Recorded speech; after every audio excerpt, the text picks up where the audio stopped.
Mais sans proposer un seul projet. Moi, dans ma candidature, pour la circonscription, je propose des programmes, des grands projets industriels, relier toutes les capitales africaines de l'Afrique de l'Ouest par des trains à grande vitesse.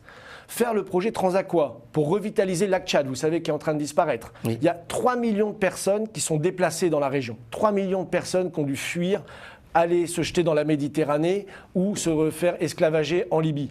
Donc 3 millions de personnes qui doivent fuir. Donc moi je propose de revitaliser ce lac avec le président du Niger, de créer des zones agro-industrielles, de relier les capitales africaines par des trains à grande vitesse, de faire du Mali le grenier alimentaire de l'Afrique de l'Ouest, parce que vous savez que c'est un potentiel très grand. D'ailleurs, le président Kadhafi, en 2008, avait lancé le projet Malibia, avec le Mali et la Libye, pour justement faire du Mali le grenier alimentaire de l'Afrique de l'Ouest. C'est un projet très important. On sait ce qui est arrivé à M. Kadhafi, les forces de l'OTAN l'ont assassiné.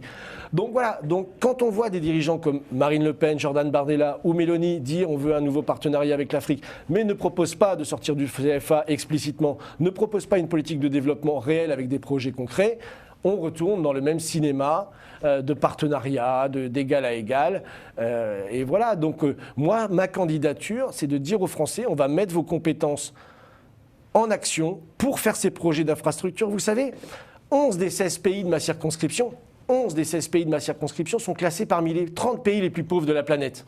Le Niger n'a même pas 12% de gens qui ont accès à l'électricité alors qu'il nous donne de l'uranium. Exactement. Voilà. Le Mali où j'étais, comment ça s'explique tout ce paradoxe? Ben, ça, c'est pas un paradoxe. Ça s'appelle le néocolonialisme. Ces pays sont sous tutelle du franc CFA, ils n'ont ni accès à leur crédit, ni à leur monnaie, ni à leur dette, ni à leur économie. Donc ils sont sous contrôle, on pille leurs ressources, il n'y a pas de projet de développement. Donc il faut arrêter ce néocolonialisme et proposer des vrais projets. La France est compétente dans l'agriculture, le nucléaire. Vous avez vu que le Burkina Faso veut lancer un programme nucléaire. Avec qui elle va le faire? Avec la Russie. Pourquoi? Parce que la France n'a jamais voulu développer le Burkina Faso.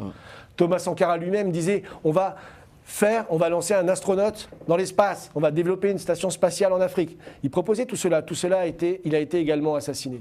Donc il faut remettre tous ces projets sur la table. Parce que c'est ça qui a fait que ces derniers temps, au Burkina Faso, il y a eu cette tentative de coup d'État pour assassiner. Alors, on n'a pas plus d'infos dessus. Moi, je pense qu'il faut rester très peut-être prudent pour ça. Voilà. Alors qu'il y ait eu une tentative récente, je ne sais pas. Par contre, qu'il y ait une volonté de déstabiliser encore et de le faire déstabiliser. Par contre, elle existe. Aux 2 rues de l'Élysée, ça, je peux vous dire qu'elle est très très forte. Je ne veux pas confirmer ce propos, vos propos vous engagent. C'est le narratif du pouvoir burkinabé.